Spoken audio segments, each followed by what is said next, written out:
I'm not even been waking up with one. Amazing. So really amazing. And the sage works as well. Because I thought I grabbed lavender.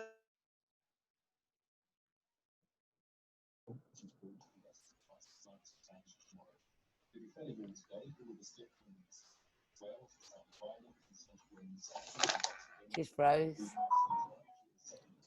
It's all right. She probably come back in and have a look.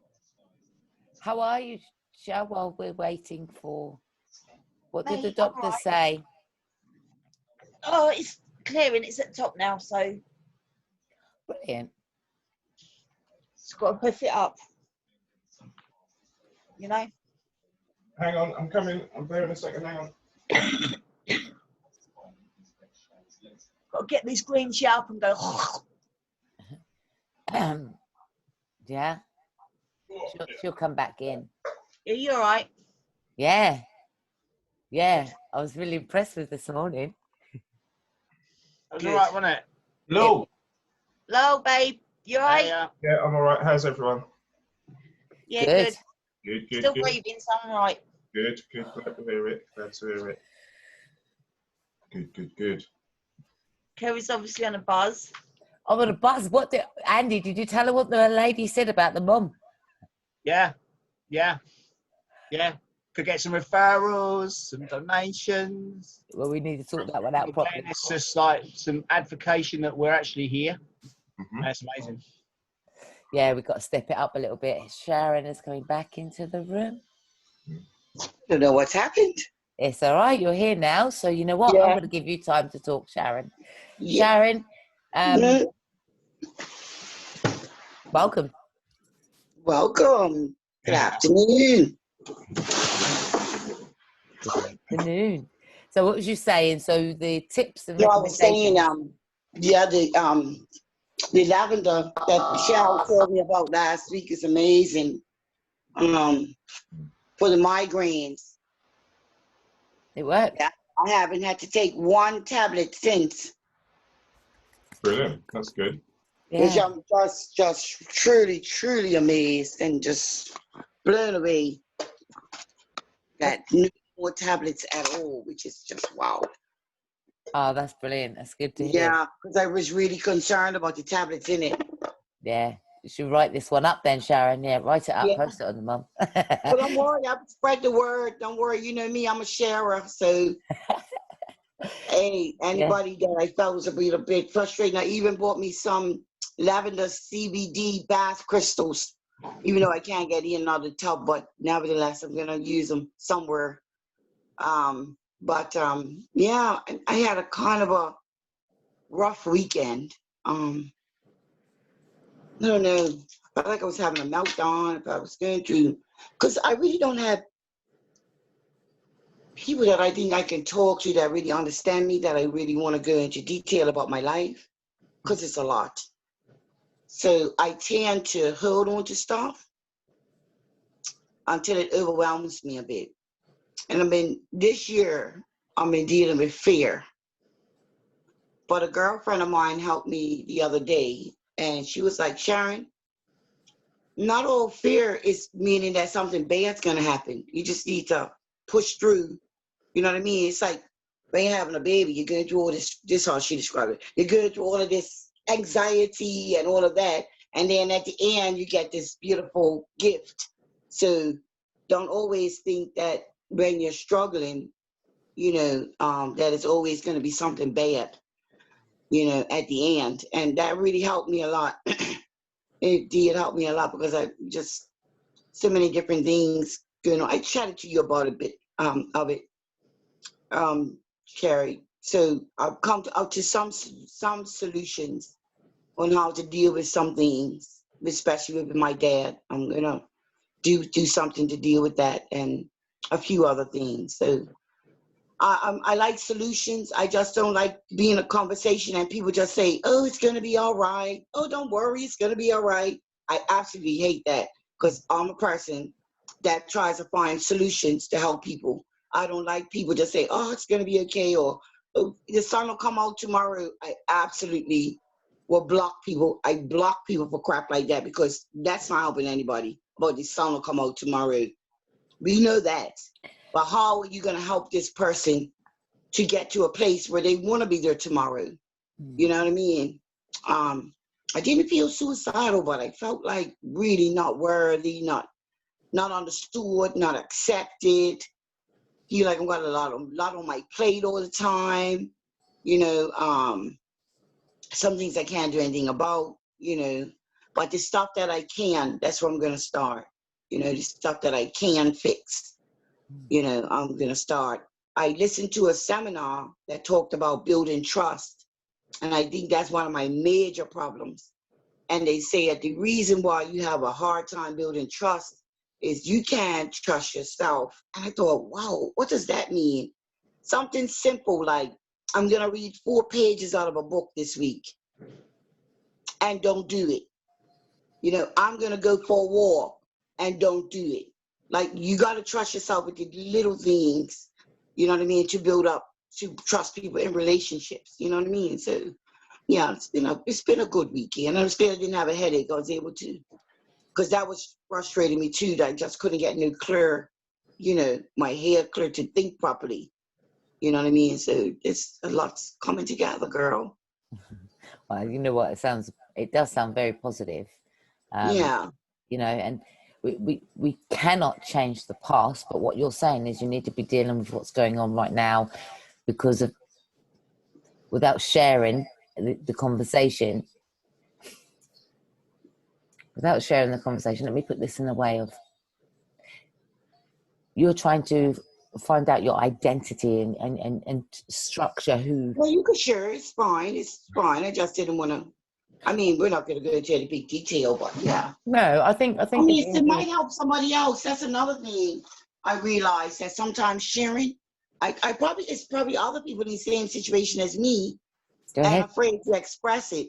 You know what I mean? But because it took me a long time, I'm 58, to, you know, say, I need to deal with this because I just don't know if he's my dad.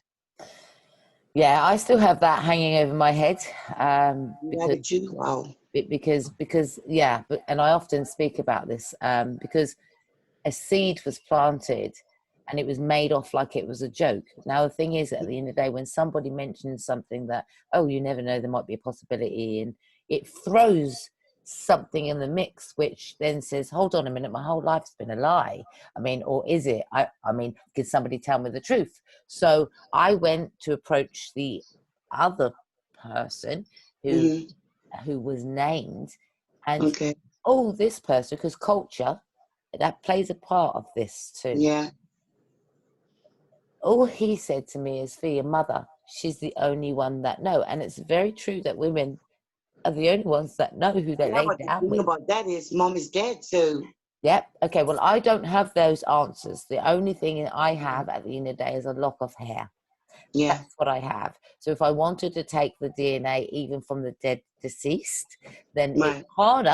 It's harder, but even if it comes back, you still don't have the answers of, well, who was then, you know? Yeah. So it then toys with. That's the overwhelming part. Okay. So then I would say, well, you know, biology, we're here, we are placed with somebody managed to make us, you know, at the end of the day. And where do we come from? Who is that person? What is our background? All of those things that we want to know.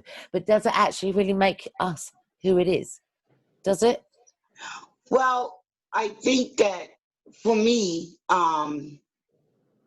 my children need to know, because the girls are having kids, you know what I mean? And you got little girls asking about granddad, you know, and this and that and the other. And, you know, I'm tired of telling the kids that somebody's dead, because that's how we answer questions. We're so-and-so, oh, he died. Oh, we're so-and-so, he died. Go for be a day, I would bump into the person. I'd be like, oh my God, I thought he was dead. Somebody told me he was dead. I really didn't know he was alive. You know, that's the way how we've been sort of dealing with the issue. But I also found out that he has another daughter, and I can go to her and do a test, and it would say whether we're related in some form or not, and not include him. Do you know what I mean? I can, now they have that test as well. Well, I had the same, again, very similar. There was other siblings, other people of what if. So you never know. You know, I actually, when I was told that somebody might be my sister, Mhm. along the line, half sister, whatever you call it, it's half, isn't it? Sister. I rebelled against it at a very early age. I thought, oh no, I felt so betrayed, and I rebelled against it. And although she wanted to know if that was her father or not, she was told, same thing. I didn't want, who is this imposter? Who is this woman? You know, and for myself, that caused a little bit of confrontation because she knew something that I didn't know. My dad never kind of denied it at all. He didn't actually admit it either. So the doubt is still there. So the thing is, the lady offered me DNA that we could do amongst ourselves. And I thought about it and I said to myself, well, it's not really going to make a difference, really, because at the end of the day, what kind of relationship am I now going to have with these people if I find out that they are related? Well, I actually that know will what they're make like already. it might make a difference to her because I have one daughter that doesn't care. I have a son that couldn't give a rat's ass. But my middle daughter, she is family orientated and she wants a family tree and she wants this and that. Do you know what I mean? And I figured, you know, if it's possible, you know, why not give her that? You know, if it's possible. But Because what bothered me was that my mom's not heard. So if he wasn't, who could a possible other father be? So I called my auntie in New York last night, right? I was like, listen, tell me something. When you girls was young, how many boyfriends did my mama have? She was like, well, you know. So I was like, well, do you think if I, so I talked to my auntie about it last night and she was like, well, it was my godmother's, she said my godmother's brother and my mom were really good friends, but she don't know if it went any further. But she'd never seen her with any man, you know, other than my dad. So I don't know. Still back to square one. would it, sorry, somebody else is coming in the room in a second. Okay. Would it, the thing is, when you've got to really summarize and look at it this way, if you found out that somebody that you knew was in, I mean, for me, I actually knew who the other person may be. And the thing is, had I did a DNA and it came through to say that he was my father, I wouldn't be impressed, to be honest, because at the end of the day, I already know his life, and that is not a role model for me. So at the end of the day, are you looking for a role model? Is that what you're actually looking for? I wouldn't say a role model, but I am looking for a connection. I know everything about my mom's side of the family. You know what I mean? Some of the health issues that I'm having, does that come from my dad's side? You know, just a connection. I mean, just a connection. Okay. Anybody only comment on that? Hi, welcome Nina and Stadia. What we're talking about is not actually really knowing who your paternal parent may be because of a seed of doubt that's planted. So therefore, at the end, there's finding out at a late age whether or not your biological parents were your biological parents. So it's the question of, what do you want from this situation? You know, what are you looking for? You know, are you looking for that extended family, and is it going to be what you think it really is? Because, you know, there's family is one word, isn't it? But the meaning of family is something that we haven't had so far. Some of us haven't had so far, not all of us. Some have had broken homes, some have not. So sometimes you might want to be replacing that need because you didn't have. Yeah, that's true. Or you want to replace because somebody's not here anymore. Well, I never had a happy family home. My mom married an abusive jerk. So, and I was the oldest, and I knew I wasn't his because he called me bastard every time he got a chance. So I knew he was my dad. You know what I mean? It wasn't that. I mean, my mom did her best. I never bamboozled or anything like that. You know what I mean? But I've never had a dad. I knew a man's name was on my paper, was on my birth certificate. He gave me away when I got married. All of that. He did that. And then after my mom died, 4 years later, he said, it's possible that I'm not your dad. You think you want to do a DNA test? And I thought, this bastard. Like, you had doubt all these years and you never said nothing when my mom was alive? You wait till after she's passed away to make a bold statement like that?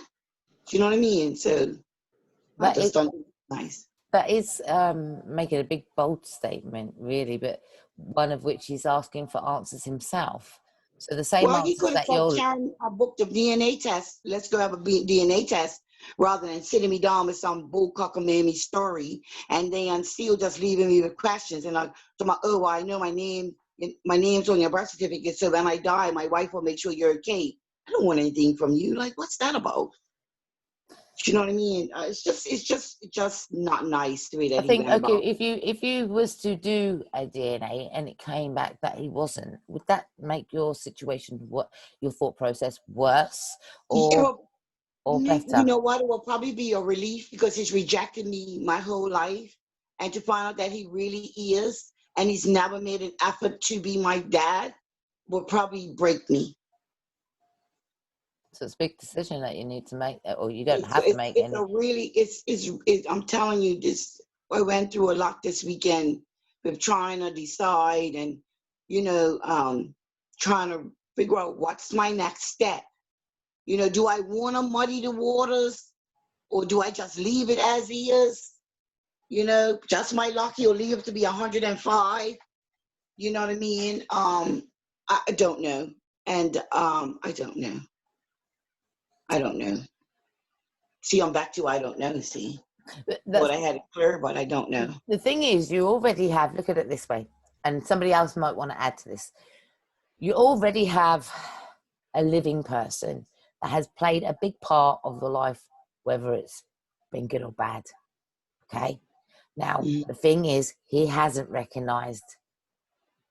He just wants answers, but at the end of the day, he's also been in a bit of a dilemma. And now the thing is, perhaps I've come forward now because he may have been in a situation where he didn't want to come forward. Now he's got the opportunity because he doesn't have that second voice in his head interfering. He's wanting to know if for exactly the same as what you are. So basically, you're kind of agreeing that you both want to know whether or not you're related or not. But what you're saying is that you may, well, you're already halfway there, aren't you? Whether or not what ifs, are you or are you not? So what you're trying to do is get a fact-finding solution. So then you can move forward. And the thing is, if it comes back and says it's not your father, the thing is still to thank somebody that has been around that long. It's, Not is this. Pardon? If he's not, it's just this. Wipe my hands. I'll keep the picture of me and him in my wedding dress because it's a memory. But otherwise than that, it'd be. What fault did he actually play a part? If he's only just if he's only getting the courage to ask the question. The man is a man of means to me, and he's married. To me, he could have done it years ago. He could have said, you know what? We need to do a DNA testing hasn't just started. It's been around for about 30 years. Do you know what I mean? And to me, he could have, him and his wife, the same how they set me down, they could have said, Sharon, we made an appointment for next week, Thursday, because we'd like to get a DNA test because we just want to confirm. They could have lied, said we're doing our will, we're making sure we're separating the assets, and we just want to confirm whether or not you're our daughter so that we can put your name, however they wanted to frame it. So is this more about a will or more about something else? No, I'm saying however he wanted to frame it. I'm just saying he could have used that as a way to say to me, to not make me feel stigmatized or anything like that. He could have used, an excuse like, well, me and my wife are getting up in age. We just want to work doing our will, and we just want to confirm and make sure everything is above board when we submit the papers to the lawyers. That's what I thought. Does anyone want to add to any of or maybe, and then I'm mindful. of other people as suggest well. that I can help to any other way that I can go about it or anything, you think? Michelle, you've got it on mute, love. Hold on. Go ahead. Oops.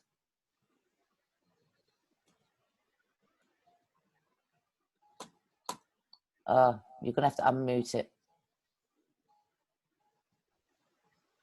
Just press the button again. There you go. No.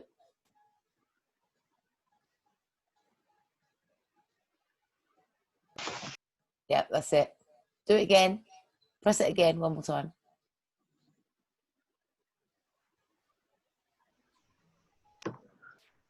That's it. That's it.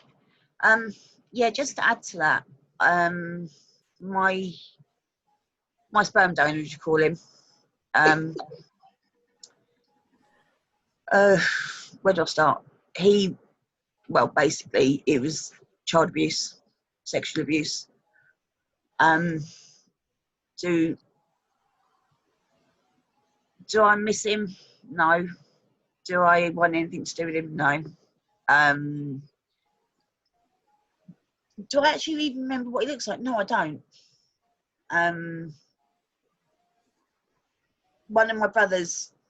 Now this is the thing. Like when you've got kids involved, this is the thing.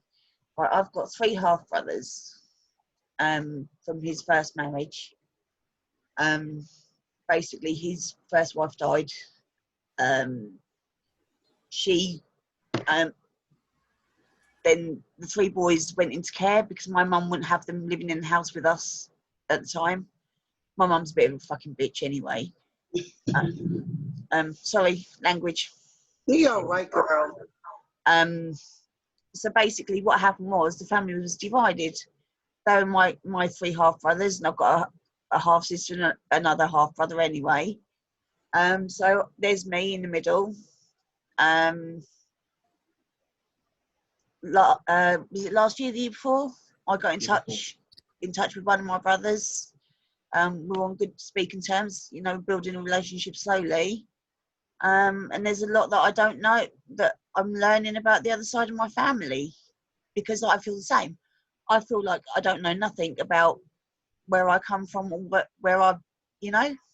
So I do get you. I mean, I don't miss obviously my sperm donor. I mean, I've got a wicked stepdad that sort of brought me up really, and he is my dad. I mean, Kerry's met him a few times, you know. Yes, Kerry, you have. I can't remember. It's many, many years ago, so I can't remember. But he is my dad, you know. He's brought me up. But yeah, I mean, I agree. You need to know where you come from. Yeah. I think, you know, I'm just going to wrap this web moving forward so I can just fill in some of the other people as well. I think for myself, you know, I have a son myself, and his father has been nowhere on the earth since I had him.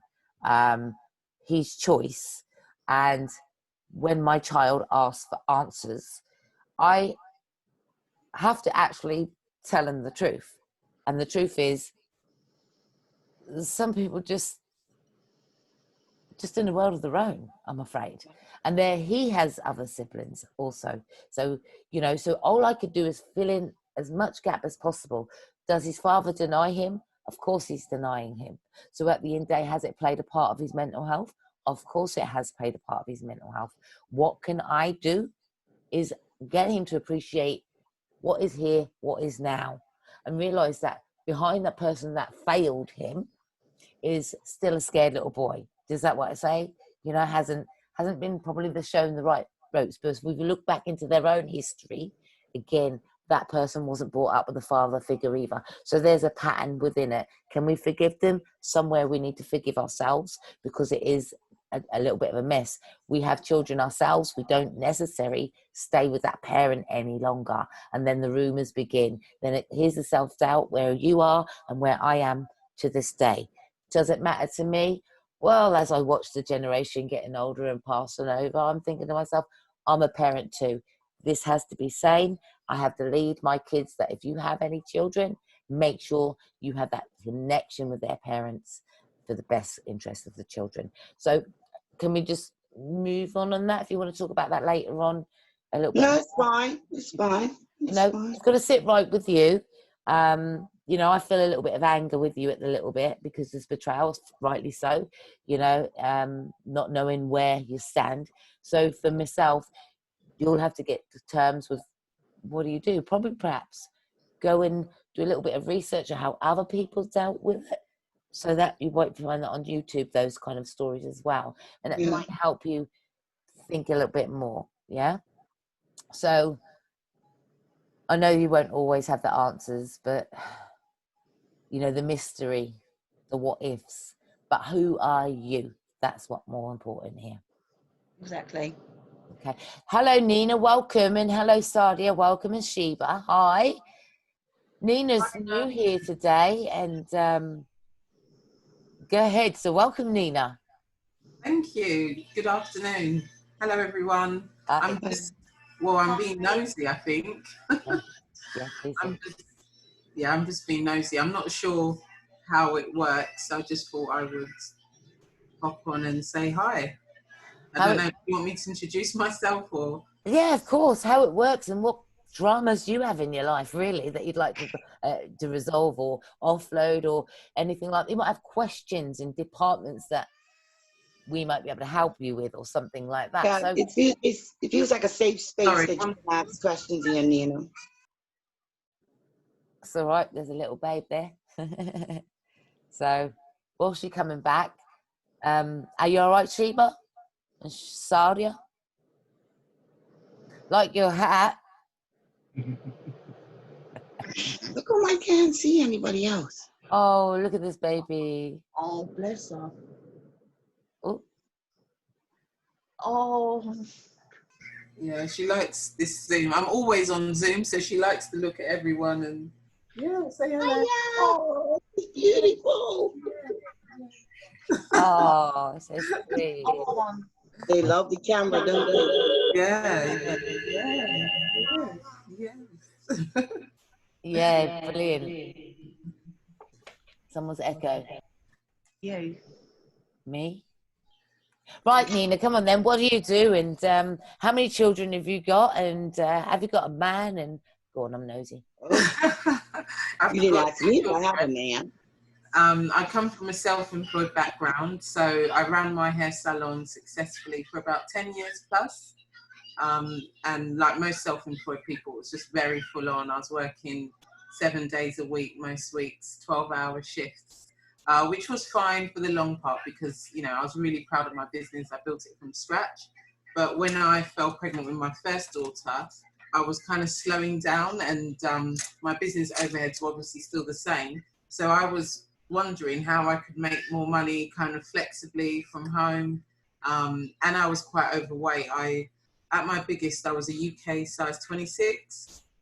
So I made some lifestyle changes and came across some products that I promote now because they're fabulous. And I now work flexibly from home around the girls, and I'm married. And I will say, I don't know, it's the lady Shaz. It's interesting because I'm not going to go into detail, but I wouldn't have had the. You can't put the child under the desk. No. I wouldn't have had the. Ending if it wasn't for me, kind of the ending that I've had. If it wasn't for me finding my pastor in my church and him kind of talking to me about how I have to forgive my dad for the decisions and how he treated me, and not be angry with him and just accept that no one showed him and anything he does wrong, it's just a reflection of his lack of understanding. And once I let all that go, and we've got a beautiful relationship now, I would never have thought of it like that if it wasn't for my pastor, because my mum was quite angry with him. So she was always negative in terms of how she spoke about him. So I think I had a really negative view of men prior to that. So me going through that transition in terms of accepting and forgiving was just the best thing that ever happened. And it allowed me to form healthier relationships and get married. So I've been married since 2014 and it's not doing too badly. And I've got 2 kids. So and I work from home, around my health and wellness business, and that allows me to be really competitive because I'm so competitive, and it allows me to be mum as well. So, what's the product? We're the aloe vera company, so we do aloe vera based products. Are you with JD Lifestyles? Yes. Right. Okay. Because we were Yeah. talking about the aloe vera this morning. I said I like aloe and I liked Vera too. No. So we were talking about that too. So it's good for those that. So when you bring people on and they've got. This is not my department, is it? This is your department. When you bring people on and they want to talk about change and lifestyles, that's your avenue of giving people that mentorship to get them on the right straight and narrow, right? Yeah, health and wellness wise, or it could be extra income as well. Showing money. Yeah. If it's a little bit or a lot, we can, it's uncapped. So you decide. So I have quite a large team. I have a global team now. So I will be speaking with you and JD at some stage about this rest of the about this aloe vera and the health products and seeing where we can help ourselves. Because I'm Kerry, but there is my mom project. That's who is here? 1, 2. We're all on the mom project. Yeah, we're all on the mom project. So there's no stranger apart from you here today. Now, welcome. You're not a stranger anymore. So, so what do you know about me then? Other than you're an activist for mental health awareness, right? Look at her face. No, not good. Good. It's the word that you use. Word's not good. Interesting word. All right, if I said something wrong. Background shout. Stop that. What an interesting word. Guys, no, home on this. This is not going to be a negative criticism, but what do you make of that word, that first word? Mental. No. Hold fire a minute, Nina. Anybody like to come in and say what they think about that word? What did you say? Activist. Activist, right, okay. Yeah, Sharon, she's definitely an activist. Shut up. Sharon, you got to unmute your mic, love, if you want to speak. I think I'm supposed to be able to do it here. Oh, snap, do it again. Go ahead. I like it. Activist. I like it because you're active and it's something that you really believe in that you go down fighting for. Yeah. Even if you have to send me an inbox to tell me, Sharon, now that was not appropriate. Yeah. Because there's something that you truly believe in, so you're an activist. It's a good word. It's not a negative word. I was called that in 2015 when I started working with the homeless, and it can be frowned upon also. And that word in particular, sometimes people can see it as trouble. Sometimes it depends where you are, what you're doing for the community and how you're doing it for the community. So interesting choice of words, Nina. Okay. I would say activist, influencer. I would say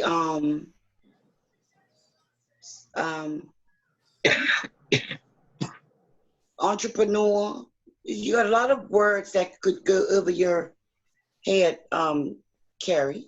Lisa, nice words instead of horrible words. Oh, now. I like that one, Shal. I can see her in I the like that background. one.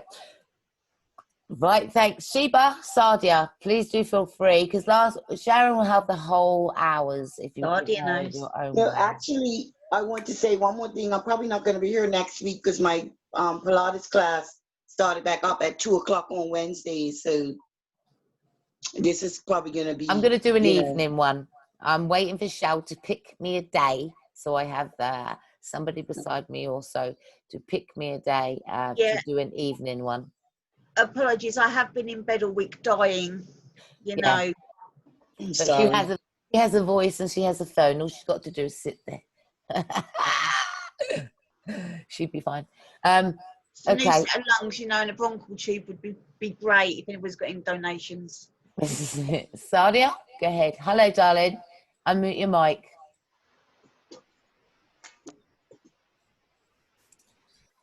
Hello, everyone. Hello. Just Cheryl, you're not dead yet? no, I'm not dead yet. I'm still breathing. That's good. I've been to the doctors this morning. I'm still breathing. Yeah, that's good. That's good. Uh-huh. Your heart's still pumping. Yeah. That's good. Yeah. It's only the good that die young. We're going to live forever, us lot. Yeah, we are. Yeah, we are. Do you want to? We've got too much living to do yet. Yeah. Me and Sadie have got plans, mate. Yeah. All right. Sheba, how well, Sheba's below you somewhere along the line, so there might be two in the background there, so go ahead. How are you? Hello, I'm okay. Good afternoon, everyone. Oh, yeah.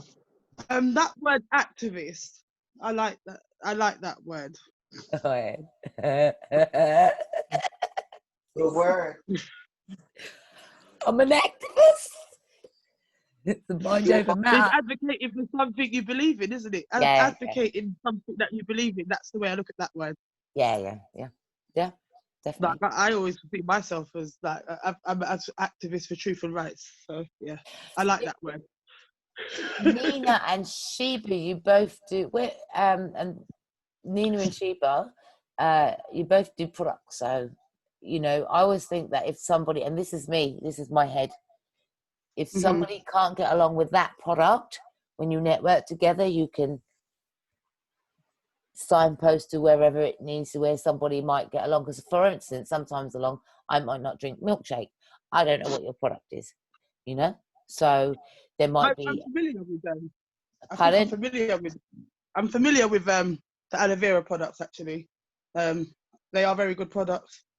Go on then, tell us about it then, because I mean, is it Forever Living, Nina? Yes, it is. It's been around for years. It's a good product, yeah. Yeah. It's Which a similar. product I'm do a you Juice do? Plus.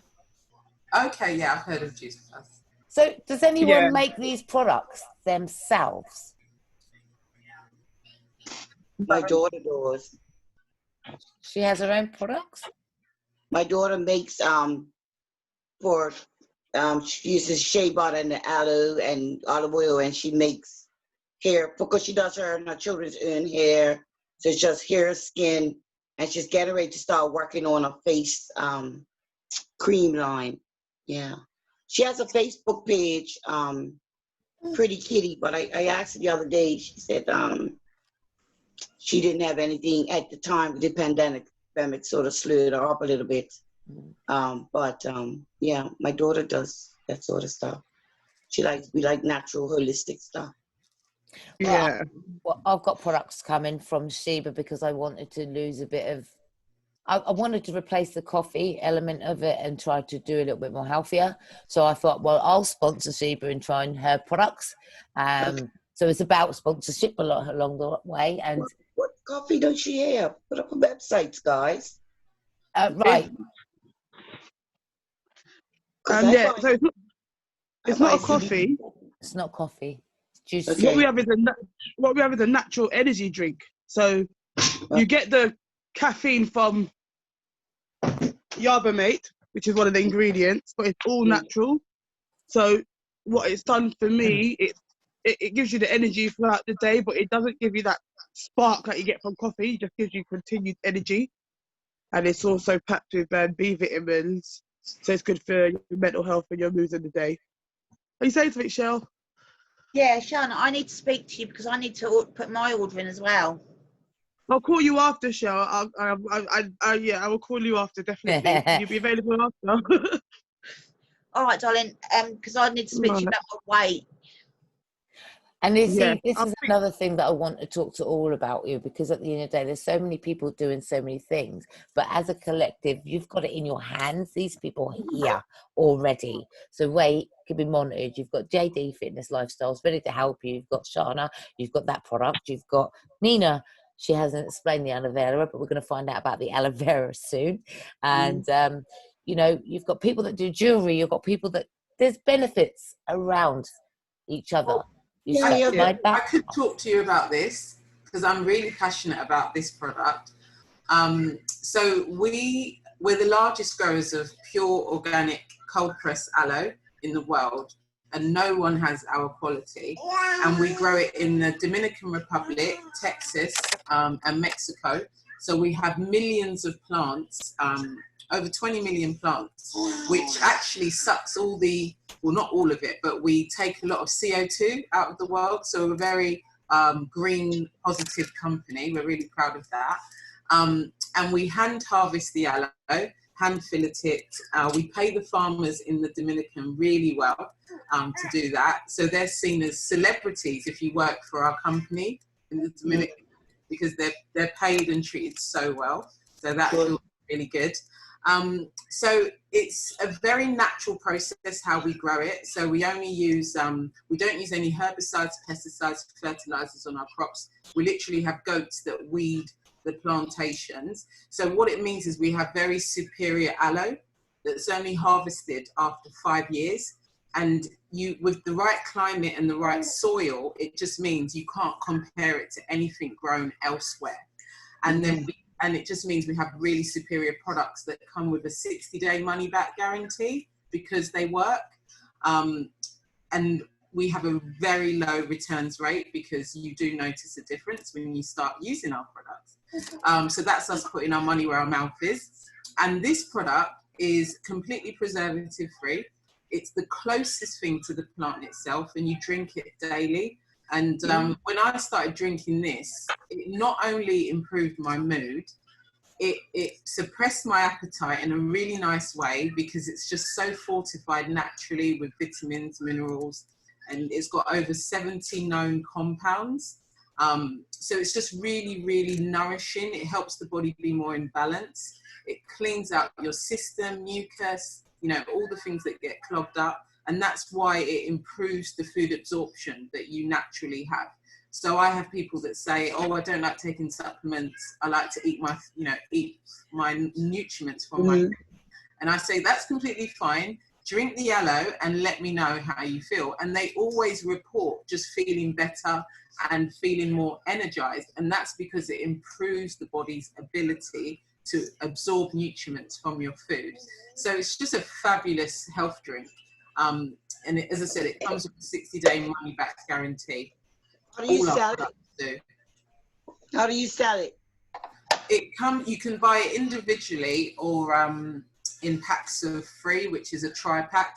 There's actually other flavors. So this is the best seller, which is the pure aloe, but it comes in peaches and another 2 flavors, orange, which has got liquid glucosamine, congrotamine, MSM. So that's one for anyone with joint problems or any mobility problems. And then we've got cranberry and apple flavor as well, which is really popular. So it's 4 flavors. So this You can buy it. Can I get your number? Absolutely. I'll pop it in the chat. No. And yeah, you can definitely have a go with our aloe. You can say it. You think, me, I'm honest. And that's a great pitch. A great pitch. Shiva, at the end of the day, how do you both feel when you're both doing, like, one's doing Juice Plus and the other one is doing the aloe vera? How do you then feel? Now, you're both on the same platform now. You've both got this mission of health products and the benefits, and you both tell a story, but you haven't told it to me officially. So Nina, behind your sales pitch, I know there's a bigger story one day, I'll get that, with Sheba. I think at the end of the day, how does that feel then? You're both doing the products and you're both here. For me, I don't. I know aloe vera. The products are really good. Yeah. But it's a different. Totally, it's the same Yeah. thing, but it's different because it's only aloe vera products. Yeah. It's the same process. It's the same mission. It's inspiring healthy living. So it's good. Because I actually like the Forever Living products. They are really good actually. But for me, I share my journey. That I just talk about what it's done for me. And obviously our products are slightly different because they're health products. They help Yeah. people with all ailments. If you've got polycystic ovaries, if you've got diabetes, if you've got lupus, so cancer, the products help with all different ailments, and it's nice to see. Sorry, people. Sheba. Sorry, are you allowed to make medical claims? I can talk about what it's done for people I know and I personally seen who it's changed their life. It's changed my life. I've come off psycho. I can't make medical claims, but I can share testimonials. That's all we do. Okay. Is share and inspire other people's results. And the people I'm speaking of are personal relatives of mine who I've seen help them with their lupus. They're no longer in a wheelchair, and me with my bipolar medications. I no longer take pharmaceutical medications after many years of being on psychiatric meds. And I've lost over 7 stone in weight. Even just the fact I'm off meds is a big thing because I have bipolar label, and the product has literally saved my life and some of my family members. So I love to see people I doing their use thing. Juice Plus. Do ya? How do you find it? I told you I did Shashiba we talked the other day, yeah? I told you I do the I have the complete, the one for that the vanilla and the chocolate one that you can use as meal replacement. And years ago I used to get the not the gummies, but I used to get the vegetable and the fruit capsules. Yeah. And my first order should be here next week. I've redone that again.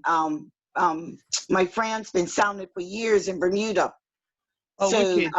I've always known about it. I've always used it, not consistently, look, because it's full of nutrients. I always felt like I got what I needed.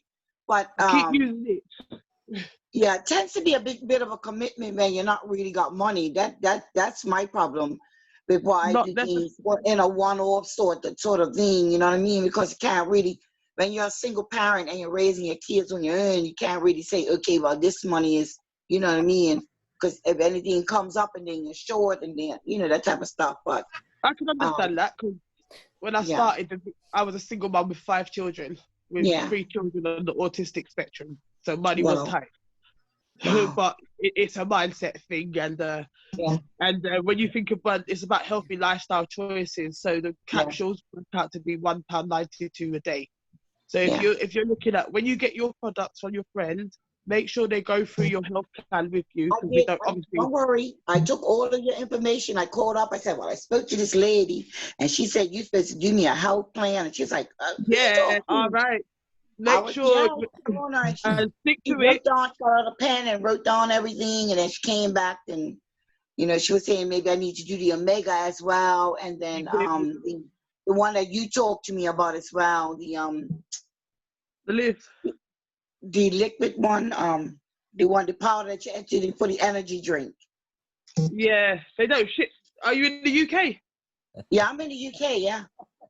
They don't. Okay, all right then. Yeah, but the Omegas will be very good. So if I don't know what your health goals are or whatever, but if they're recommending that, I probably would agree. Like I said, I'm gonna do one step at a time. Like I do the Juice Plus. I also do artists. Yeah, I have so many friends that are involved in so many different things, and I try to give everybody a little bit, you know, because everybody's struggling too. So I do the artist as well. So I have a garment that I wear that helps you train your body, put your organs in place. But they sell a lot of different juices and stuff too, but I don't buy that from them. So I'm happy to have the Juice Plus. Like I told you, I have the complete, the meal replacement, the vanilla. I love it. And I'm gonna do the vegetable and fruit capsules. So that's all that I'll do from Juice Plus. But I'm interested in that aloe because I can add it to my smoothie with the Juice Plus, or you don't think that would be a good idea? You see what I'm saying? I could combine when I do Yeah. my smoothies. I can put the aloe vera in with the juice plus, and Yeah, I boom. might even be interested myself. That is, yeah, that's a good idea. That would So be really good. Yeah, I'm with the benefits of what these ladies are doing is that not only do you might invest in that, you could actually become a rep for that yourself. yeah, I know. Therefore, any what you start putting out and making back, that actually should benefit you with your own product. Yeah, You know, yeah. And those are the things. with juice plus, sorry, Kerry. Go ahead, Sheba. No, I was saying about. Sorry if I'm cutting you. It's like my mind's all over the place today. Mama's telling me no. Yeah, it's just one of them ones. It's not funny. Sorry. Yeah, with the business opportunity, with the juice, I don't know about the opportunity for Forever Living, but obviously with the Juice Plus, it's £50 and you don't stock no products, you don't ship any products, the company does everything. All you do is just share on Facebook. So you don't have to buy nothing upfront or anything. Just spend £50, you get your website, you get your login details, and you're ready to go. I did it because I was a single mum at the time with 5 kids, and I just didn't want to be in the same situation I was always in and going around. I wanted to find something else to do, and it was easy because obviously I didn't have to be responsible for handling any product or stock or nothing, because that would be too hard for someone like me with my some of my mental health needs. Sheba, sorry to interrupt you. What profit margin did you start on? Just curious. £50. No, your profit margin. So when you sell a product, your profit when you start it. Have this conversation about that away. You No, two can have that conversation. No, I'm interested. Yeah. I'm just curious. Oh, maybe we'll talk afterwards then. But Yeah, I'm because curious. No, I want to know. Say it. because it's not fair. I'd have to do a presentation on Sorry, that. it's That's not fair. Yeah, do a It's not just presentation, Sheba. not Yeah. for this. This is open talk. Hold on a minute. So, right, I want to say that. So you've got a connection and you've got a connection for these Juice Plus and the aloe vera. All right. So, and anybody else that want to know about these things, you can do those things. But let's not get off topic, that we're here to talk about emotions as well here today. All right. Sorry, Kerry. No, please don't be No, sorry. but these products help with your emotions. My emotions are all over the place today, so that's a good topic. That they may help with your emotions, but I'm also aware of financial. I'm also aware that these are being recorded, and therefore at the end of the day, when we put things out, it's not fair with people's private, personal stuff until they presented it correctly. Nina sat there with her bottles and stuff like that. You could see it's a great pitch. So that's why I commented. Thank you, Nina, because you've explained it, and I'm going to know more about these things later on. The only thing I know about aloe vera is that when I've got a rash or something like that, I've actually put it on my skin and it's actually taking it away. What I also know that when you go abroad, my father taught me this, is that when you was bitten by mosquitoes, etc., then you would use the aloe vera as well to rub into those wounds. Aloe vera is really good for the hair, face, skin, nails, products that as what as I know Inside about the body too. Yeah, and that you can just go and pick it off the street. Sorry, You sound like but a rep. well, yeah, yeah. very good. I mean, that's going to cost you today. Then, yeah, I've got a little good pitch fee. Okay. Where's that, Sadia? And age, crime prevention hasn't said anything. And is there anybody what specifically want to ask anything around mental health or depression or anything whatsoever? Random. Yeah. Sadia? Sorry, Sheba's there. We do you fight it out amongst yourselves. Who's intelligent service investigation? It's an intelligent person. It's an intelligent person that's here to offer anybody, in case anybody had anything's around crime, policing, or any bailiffs, all of those things that you might have issues with. Okay. That somebody is available to hear and discuss those kind of things that you want. Like, for instance, the other day we had somebody asking about How do they get their information, within the policing system, etc. Things like that. There's questions and answers there. Someone to be answered to the questions. Okay. And, yeah. I love your hat, Sadia. I want one. Yeah, we are ordering products. So as much as people like to support, we like to support other people. We have, there you go, Nina. Every T-shirt saves somebody's life. Wow. Here's my pitch. They are £12, including delivery. Okay. You have face masks too. I'll find one in a minute. You've got bags and all the proceeds go back. Where do we order? Me. And then I put the order in. Yeah, just ask me what your products are, show you where the products are. I think they're on the website, www.momproject.co.uk. I'll put that in here as well. You'll find that. Are you on the Mom Project Mental Health Awareness Real Talk group? Yes, ma'am. That's the group where, no, you don't have to be a nut, but at the end of the day, it's understanding and tackling the underlying issues of depression. And maybe somebody wants to share stories, how things benefited them, how they overcome, stressful situations, what works. I do lives every day just about different stuff. And today I think this group's just been so inspiring. I'm going to do a live about it. And I'll put a link. I'll put the link to your website and then the meeting details if anybody wants to join, because it's just really, really good platform I think it's really good to talk. And it isn't what people think it is. I mean, like suicide prevention, people think it's a load of depressed people sitting here going, I'm going to save your life, rah rah rah, and it's not. It's nothing like that, actually. It's just like a bunch of nutters talking a load of bollocks, really. All right, so here we go then. So in this selection right here, you've got Andy over the back, who works with youth, mental health and not mental health. Do you know what I mean? Everything is about our mental health, isn't it? Everything is about our well-being. So Andy works with youths, he works with adults, advocacy, mentor. What more could you ask for? And it's lived experience, you see. And that's the part of the lived experience. A lot of people have post-traumatic stress. A lot of people have diagnoses. A lot of people have, let's say, my diagnosis. Can you guess it, Nina, without me telling you? Let's all do it. EUPD. Your name wasn't Nina, was it? You on Instagram? Am I on Instagram? Yes, I am on Instagram, but you'll find that I'll be on the Mum Project Mental Health Awareness more than often. And then you've also got Mind Over Matter, which is the page, so you can get hold of where the events are and what's on in the events. So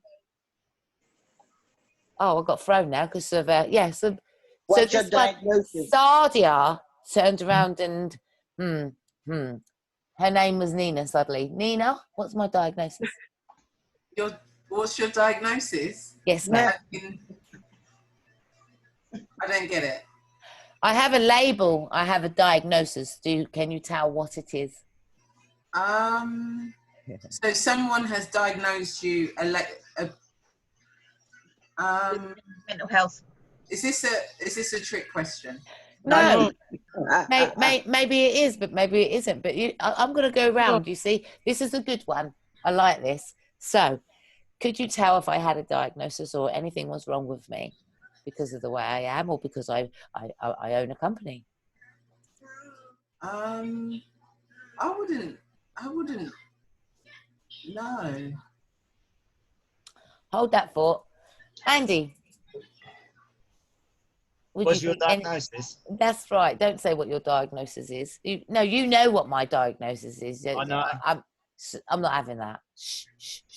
All right. So there's a lot of people that have diagnoses, and those labels were given to us because we went to the doctors. Now, sometimes people don't go to the doctors and get away with not getting a label. But when you go to the doctors and you go for stress, trauma, child abuse, domestic violence, rape, all of those things, right? Most of us here have gone through that.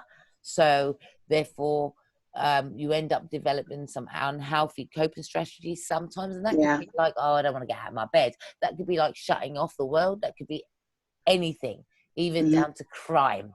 Okay, so therefore, at the end of the day, there's different ways and different levels people express their emotions.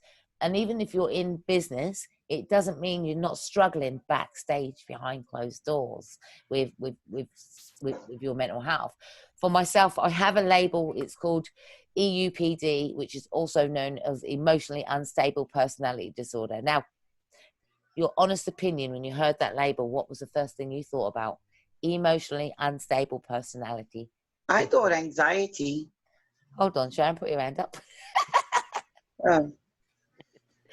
Go ahead. I'm talking about, yeah. I thought you might have been diagnosed with anxiety, because you seem a bit anxious at times. Just that. But I Okay. guess it's all included in it. It's all included in your diagnosis. Okay. Mhm. Okay. Is it? I'm not the only one with a diagnosis in this room.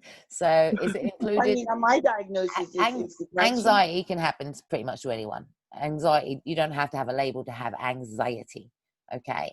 Go ahead, Cheryl. What's my diagnosis then? Mm. Anybody? I don't know. See? Is it not the same as Kerry? Oh, that's a EUPD. Don't tell me with the same brush as her. Don't know. No, okay. PTSD, which is post-traumatic stress disorder. Okay. And not, you would say a lot of victims of criminal behavior end up getting that disorder. It used to be something that the military would say, but now it's more like everybody. Is that because it represents past traumatic stresses, and those things can be flashbacks and triggers every now and again as well. So, you know, again, the people we meet, some people are so judgmental, it has an impact on the person that they're meeting, because when you leave, oh, what do they think about me? Do they think I was this? You know, that last word, that last impression, that judgment is there, isn't it? So, you know, so Adrian, what do you do? What do I do? Not a lot. Not a lot. Not a lot. A chauffeur. yeah, chauffeur, yeah. Don't mind the title. No, away from being a resident chauffeur, basically, most people here know my background in law enforcement and stuff. So I try to bring my experiences from various different job roles in the past into the present. So whether that's assisting people with aspects of crime, or like we spoke to Sheba yesterday about some stuff, just giving her some pointers of where to go and how to get hold of your information from a criminal background or an establishment, as it were. Those are the sorts of things that I do, as well as case building from start to finish. So I'm capable of representing somebody, probably one click away from being a solicitor, which I've never been. But as I said, having had the experiences in various jobs, it allows me to act as an advocate. Sharon's asking for a question. Go ahead, I see Can you. I ask you a question, Of course. Adrian?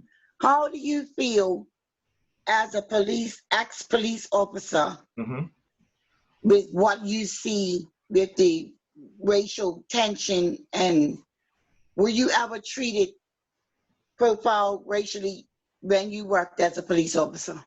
Yes, most definitely. All right, there's two questions there. Was I ever profiled?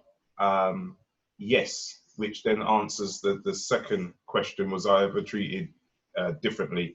Yes, and that goes back to the first question insofar as, was I profiled?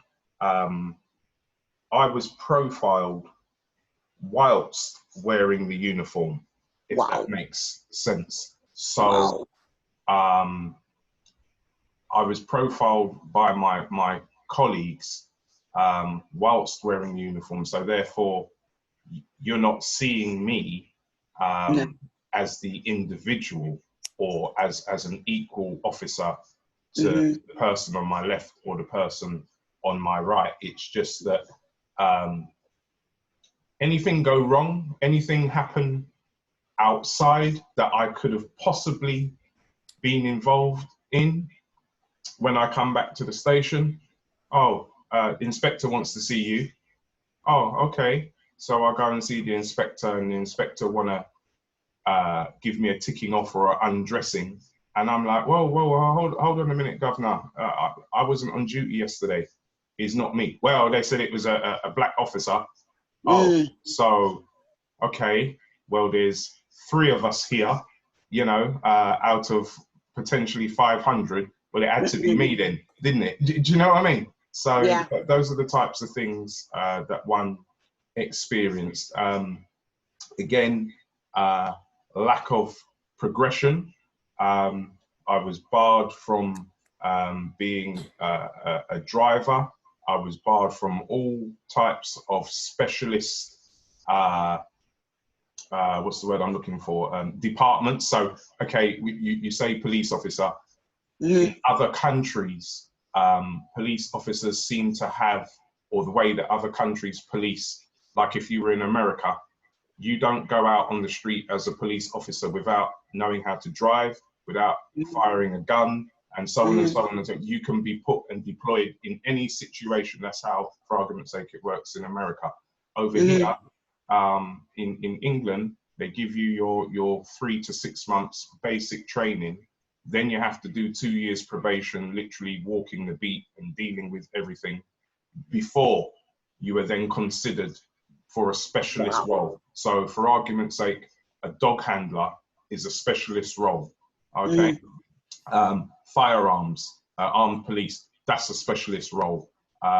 Sexual offences, that's a specialist role. And all of those types of things, you would then have to graduate from your regular beat officer into those roles, okay?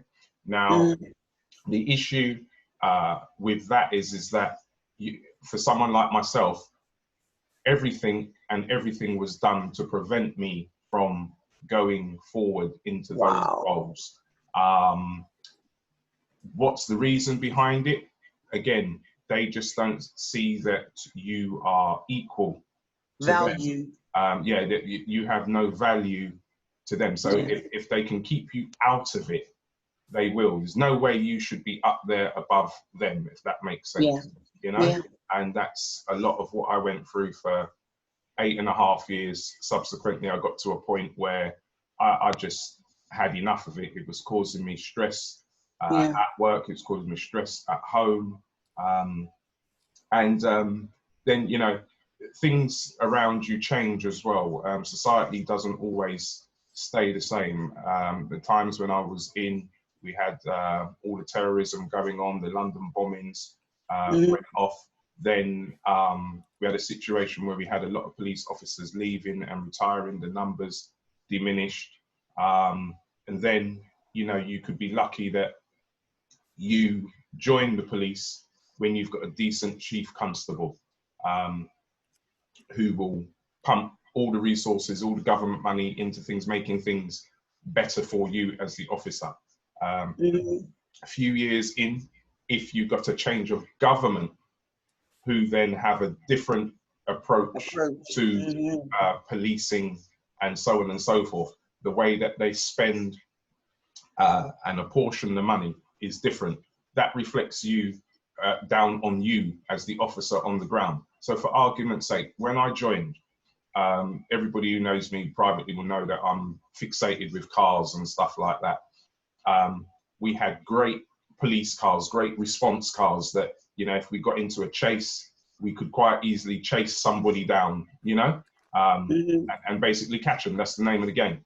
A few years later on, as I'm saying, change of chief constable, change of government, then meant that, you know, well, why are we spending so much money and giving them these fancy cars and all the rest of it? Let's stop spending the money and just give them the bog standard basics, which they did.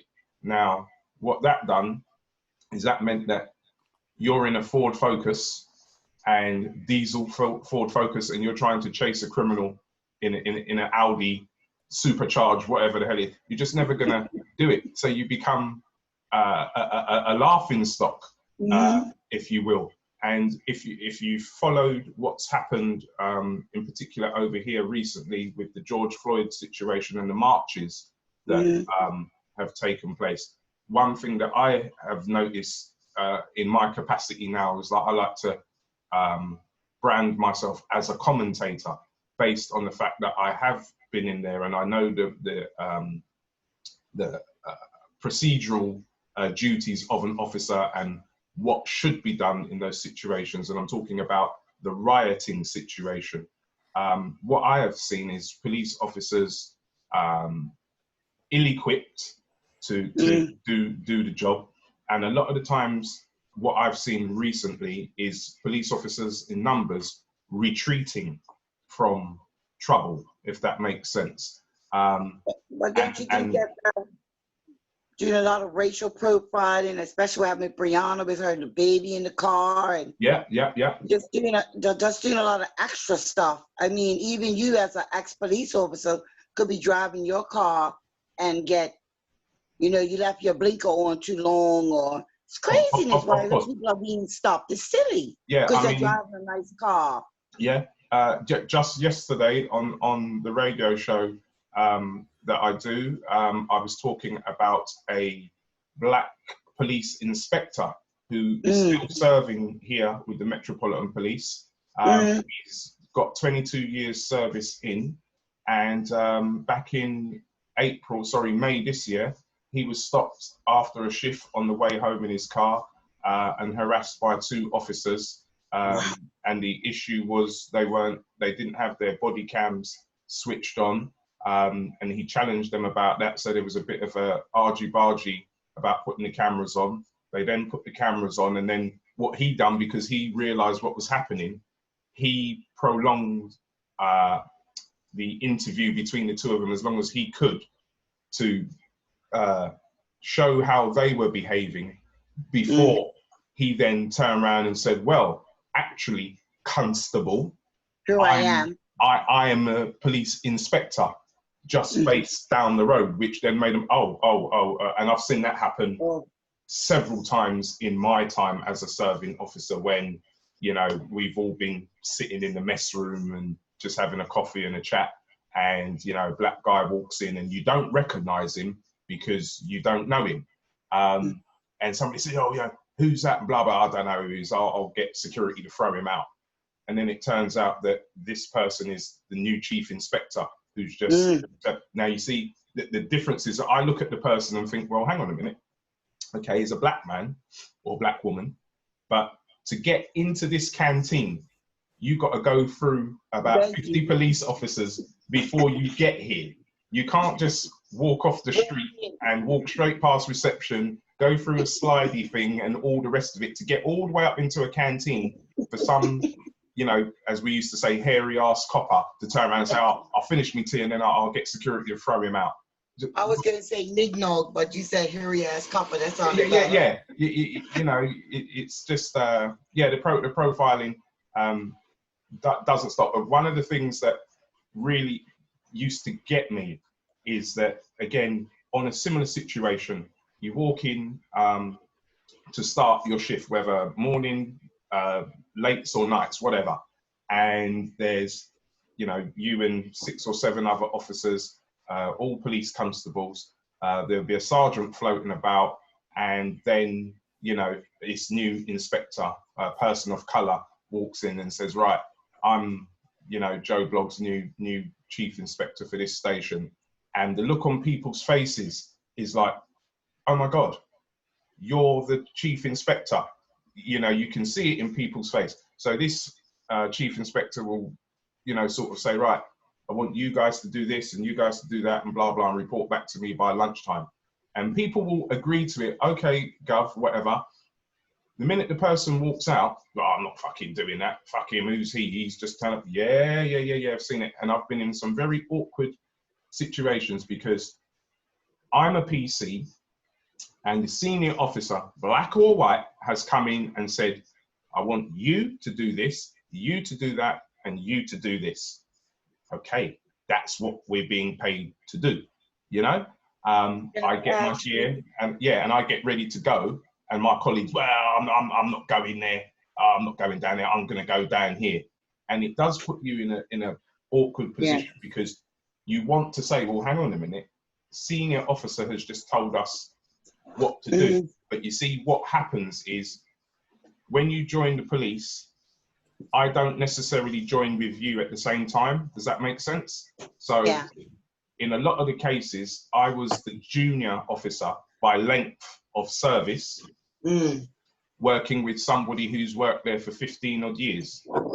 So when it becomes like that, the person who's worked there for 15 odd years has friends in high places. Seniority, Right, so he or she, even though they're the same grade as you, has a bit more clout than you. So if they decide, well, I ain't doing it, if you now go and report that officer, you find yourself in the firing line, but yet it's not you who has broken the law. We thought that color wouldn't make a difference, that you all bleed blue. You know what I mean? Everybody's on the same team, you know, sort of thing. But also a question, because people with my accent, everybody always thinks I'm American, yeah? So the first thing they say is, oh, well, the police over here are not as bad as the police in America. And I say, from me living on both sides of the pond, I think it's the same, because I'm black. So they treat you the same on both sides because you're black. Yes, I would say the only difference is there are fundamental differences, but the first premise to understand is that in America, they police by force. Okay, that's the mandate of the country. Whereas here in the UK, they police by consent, which means we request the assistance of the police whenever we call them. That's the first fundamental difference. That explains why a police officer will tend to come to your car in America with his gun drawn, okay? Because the concept and the premise is to police by force, where we're on a softly approach over here. I call it the stiff upper lip sort of thing. Hence why we are probably the furthest country away from being armed. Yes, we have a lot of armed police now, but again, as I said earlier, they are specialist units. You will not see armed police carrying out a traffic stop, okay? If your house gets burgled in the next 5 minutes, God forbid, and you call the police, it will not be armed response to turn up. The only way armed response are turning up is if you say, the man next door is out back of my garden with a gun. That's reason for armed police to turn up. A different squad, so we'll be sent over to a different squad. So my, because I'm from Bermuda as well, so the police over there, you know, we're British. We just have our new commissioner is from Manchester. This man Corbyshire just got a big job over there. But they don't carry guns over there either, unless it's a, you know, that and guns are illegal in Bermuda, so we still don't even know how the criminals get guns, but nevertheless, on such a small island. But yeah, thanks for that. That's really helpful. I appreciate it 100%. I think, can I, when you're talking, you're pulling me back, especially when you're talking about weapons, you're pulling me back to two situations that I was in. I think when you're in immediate, somebody's got a gun pointing near your head or at you, my instant reaction was, I kind of was so blasé about it. It was just like shock, and you kind of go still. Now, I'm glad I was alive. Basically, it took somebody else to be in between to get, and that was in the US of A. Made me not want to go back because of those things, but I ended up going back anyway. The thing is, it's too easy over USA to purchase weapons. Even for the, it's in their constitution. With a I was living in Florida, which was legal then, and I think as those I had a gun when I lived over there. As a housewife, at the end of the day, you know, that when you're going through struggles, Too many people walk, they call them the pawn shops over there. Too many people walk in those to go and see about these. But I just think at the end of the day, weapons in the wrong hands The takes rich lives. white people in America, that is in their constitution, the right to bear arms. They're the ones that go in the forest and kill animals, and that's why they really wanted guns. And initially, was to kill animals and keep their black slaves in line. So they made sure they put that gun thing in their constitution. So they have a right to. Everybody has a right to bear arms. That's a part of their institution over there. Yeah, I have a gun while I live over there. I believe that's called the Second Amendment. Yeah, the Second Amendment. Yeah. Aren't you glad that you don't? I mean, the thing is, I did live in the States for a little while. So that I had that one incident, and the second incident, oh God, it's gone out of my head. Was where the police drew their guns at my ex-husband. And when they drew the guns at my ex-husband, that was the most scariest, traumatic time of my life. And they do not play over in the US of A.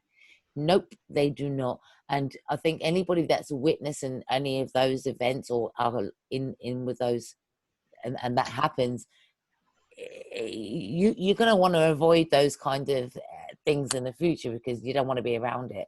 I'm glad we live over here and not over there. I think it's horrible what we've been seeing, but how do we live our own lives?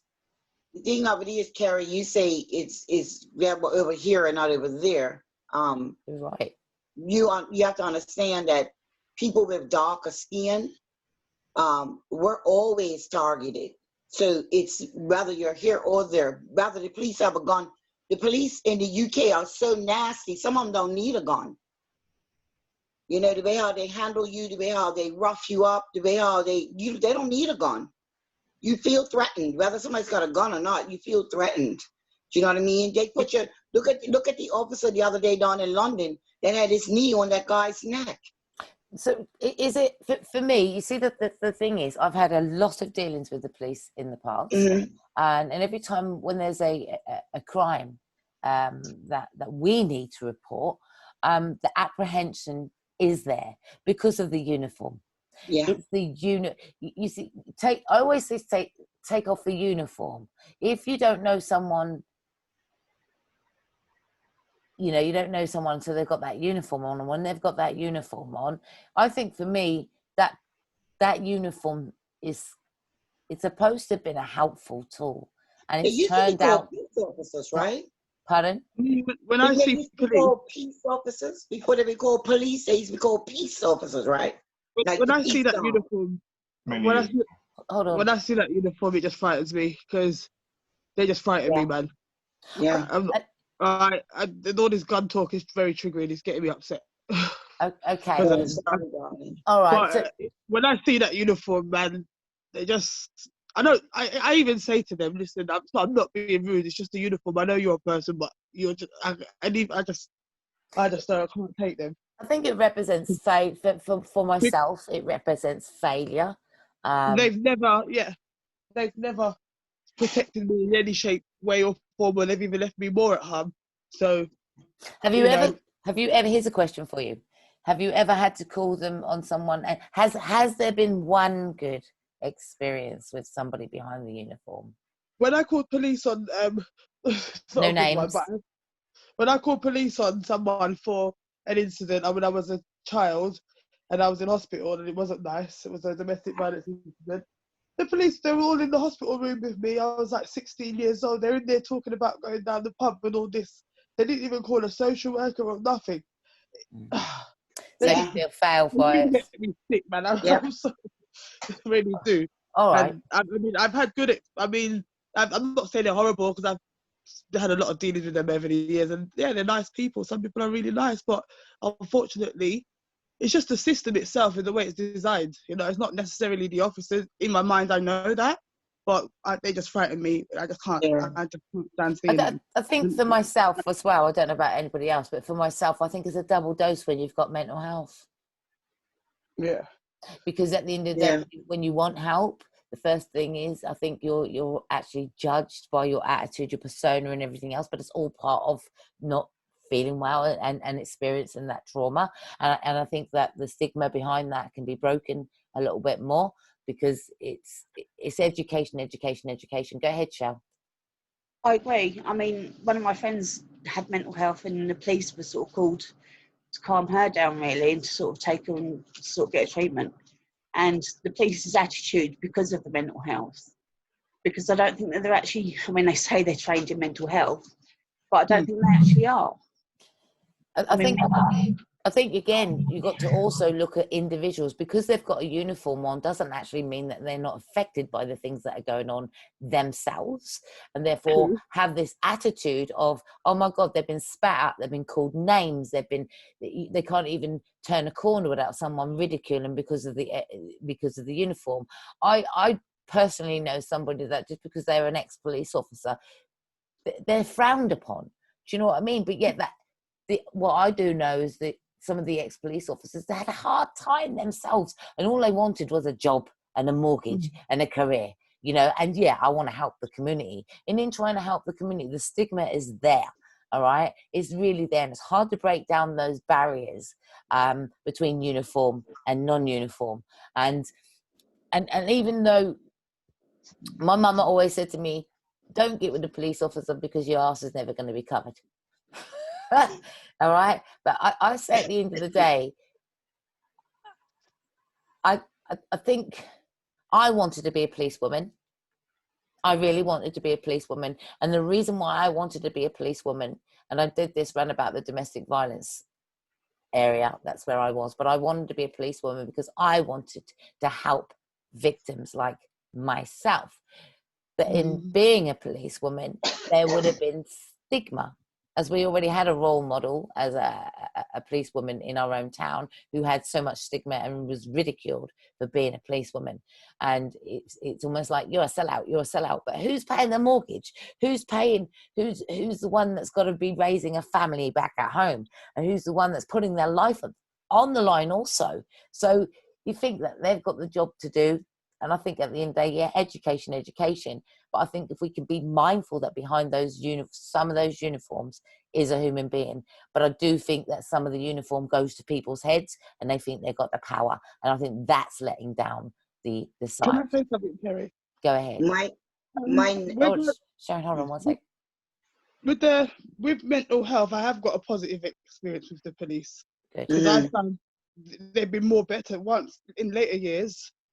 Once they know I've got bipolar, they seem to automatically go into safeguarding mode, and for me, it's been better. So they seem a bit more, they're better with me once they know they're dealing with mental health in my experience. But I also do know the other side. Yeah. But although I was talking negatively before, but in that experience, they've been pretty good in certain situations. Yeah. When they know they're dealing with someone with mental health. Well, I have to say, I've got a couple that I'd like to say thank you to, you know, because at the end of the day, there are some that I'd like to say up yours too. You don't deserve the uniform. And therefore, at the end of the day, there's some I want to say thank you very much. Because I think what I've had to really do, because they're triggers. They're always a trigger. When we're walking in public, when we see them driving from behind, they are a trigger to me. And I think we have to master that. We are on edge. We are worried. And the more media we see is the more on edge we are. So it's breaking down those barriers between and bridging the gap. Go ahead. I want to say that my nephew is a police officer. He's moved up from beat officer to, he's a training officer. He's also, I think he's a superintendent now. He's been in the police force for over 20 something, almost, because he's 35, he went in as a cadet. So his whole life is policing. He went to university, became an accountant, but he preferred the other side. He didn't want to be stuck in an office. So I do know that, you know, some police officers can be good, but I also know that once they get into that network, like how what's your name again? He was sharing that your concept of how you deal with people, and once you put on a uniform, you become somebody different than you are when you're not in uniform, type of thing. You know, because sometimes we're at family gatherings. And some of the stuff that comes out of his mouth, I'd say, boy, you got to be careful on them streets. You know what I mean? So I know it could be good and bad, but I was asking him all of that as far as his mental health.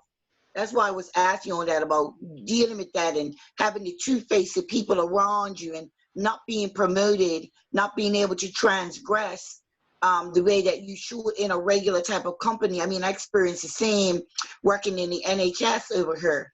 You know, I'm getting pushed back because of my accent. It wasn't until somebody was dying and I saved their life that everybody went, oh my God, she's really qualified. Oh my God, she can help us. You know what I mean? So, you know, I was just wondering about how that was affecting you, your mental health now that you're not, or was that one of the reasons why you left? I think you started to talk about that a little bit. Yeah. Very much so. But hang on, let Shell come in because Shell wanted to say something. Go on, Shell, and I'll come back to you, Shez. Yeah, Okay. I mean, I think that like with police, you know, I mean, there are some good ones. Don't get me wrong, but there are also some arseholes. You know, and I think what it is with that uniform, I think when they put it on, it's either a power trip or it's a yeah, I do care. You know. Right. Yeah, I would say on that note, there are several things that I personally understand now that I didn't understand before about being a serving police officer. And it goes back to literally like what you just said, Shell, and also what Shaz said momentarily before. Putting on the uniform, some people turn into arseholes, but some people generally do put it on to care. What I would say personally is that most, in fact, everybody, you know, 8 of us or 9 of us sitting here now, we're all individuals. Every single one of us woke up this morning with a different issue from each other. Does that make sense? Yeah. What I'm saying? Yeah? Yeah. So my issue this morning is that it's raining. So when I finish this interview with you guys, I now can't go outside and play with my car.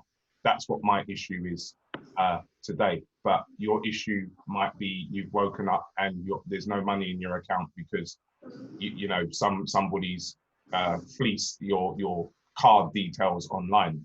The reason I'm saying it like that is that if you go back some years when I was a police officer, that is what happens.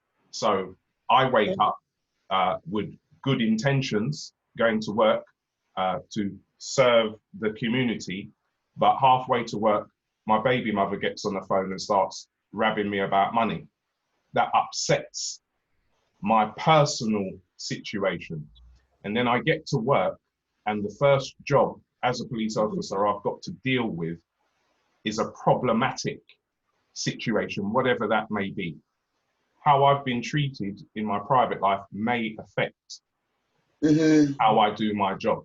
Now, one thing I would say, in England, it's a fact, but it's kept quiet. The UK police force has the worst rate of divorce across all the sectors of employment that you could think about in this country. So imagine a police officer a male police officer is going through a divorce, a messy divorce. If that male police officer gets called to a domestic violence situation where you get there and there's a woman running her chops off, okay, that police officer is not likely to deal with that situation correctly because of his own situation. Does that make sense? But on the other hand, right, as a counsellor, I wake up, I'm having a shitty morning, I have an argument with Andy when I go to work. Right, I get to work and I've got a bloke sitting in my office going, my wife this, my wife that. What am I supposed to do? Because I've got to stay neutral. I've got to stay. Of course. So it's the same situation. It could be the same situation for me. Of course. I've got to handle it totally different to how you've got to handle it. Yes. So why can't the police force handle it how a counsellor is supposed to handle it? I thought that you were trained to handle it like how we handle it. Yes, you are trained, but you see, this is when you get down into the semantics of what is required as a police officer. Let me just bounce 1 second, Shell, from what you said into what Sheba said a while ago about how she felt when they dealt with her because of the mental health. What I will say there is that police officers now are becoming more in tune with the mental health because more money has been pumped in, so they're more aware of it. But Kerry will back me up on this. Is something I often say, and that phrase is Alpha Charlie. Okay, now that is code for arse cover. Okay, so for argument's sake, I'm in the police station in the changing room getting ready, and my colleague walks past. I say, "Oh, you're right, Bob." He say, "Yeah, arse cover, mate," or Alpha Charlie, the governor's coming. That means fix up, make sure your tires on properly, boots, and if it's a particular governor or inspector who you know is now gonna, you know, rub you up the wrong way all day, you got to be on point. Now that transpires back into what you're saying, Shell.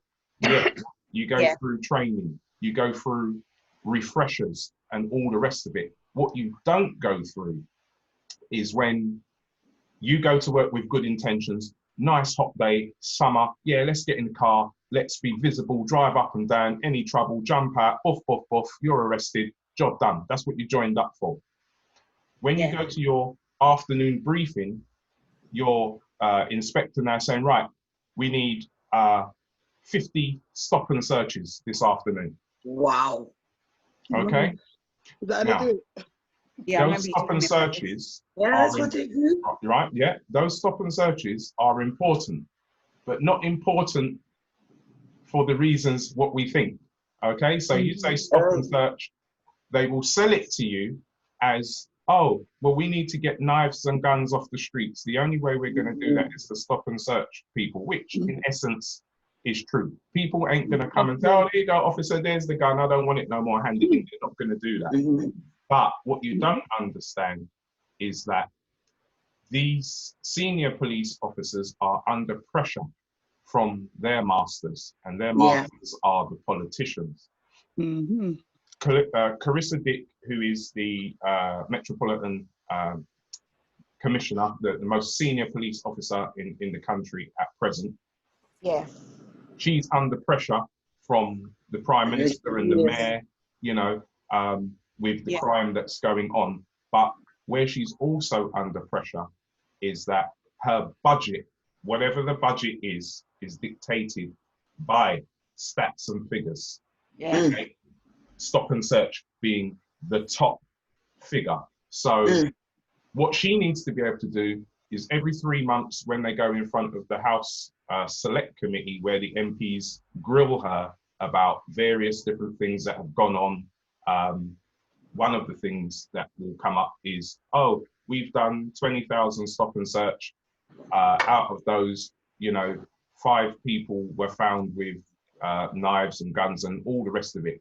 If she cannot deliver those stats and figures that meet a criteria that is higher or in par with last year's figures, that dictates the budget next year.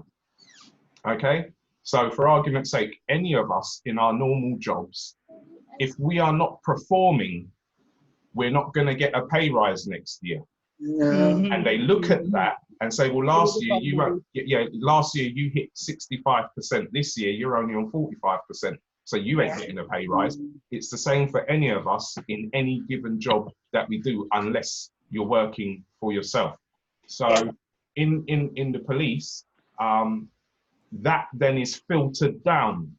Okay, so what you find is that officers now are just going out and, oh look, there's a couple of boys, let's pull them over, stop and search, you know, and you get your pink slips, you run back to the station, there you go, Sarge, there's 10 stops for the day. As far as you're concerned, you've done your policing for the day, because you're being told what to do, if that makes sense. The job of policing the community or whatever area it is has been removed from you. So now that I'm being asked to go and do stop and search, which is the most boringest thing, standing up to me, I was British Transport Police. So I policed on the railways, some out on the street, but predominantly on the railway. And okay, sometimes the stop and searches fall into your lap, like standing on the station with a colleague and someone from Network Rail beckons you and says, these two boys are being abusive. I asked them for their ticket. They haven't got a ticket. Yeah. So nice and easy. Hello, That's lads. an easy one, Right, yeah. you've heard what the ticket inspector has said. Let's see your tickets. Well, I ain't got one. But why not? Where have you travelled from? La-di-da-di-da. All right then, son. What's your name? Yeah. But the minute they start giving you the attitude, that's when you then get into their pockets. You know, you now feel that they've got something to hide. So for me, it's cut and shut. You know, you're now asking for it, so you will be stopped and searched. Okay, that's fine. Accept that.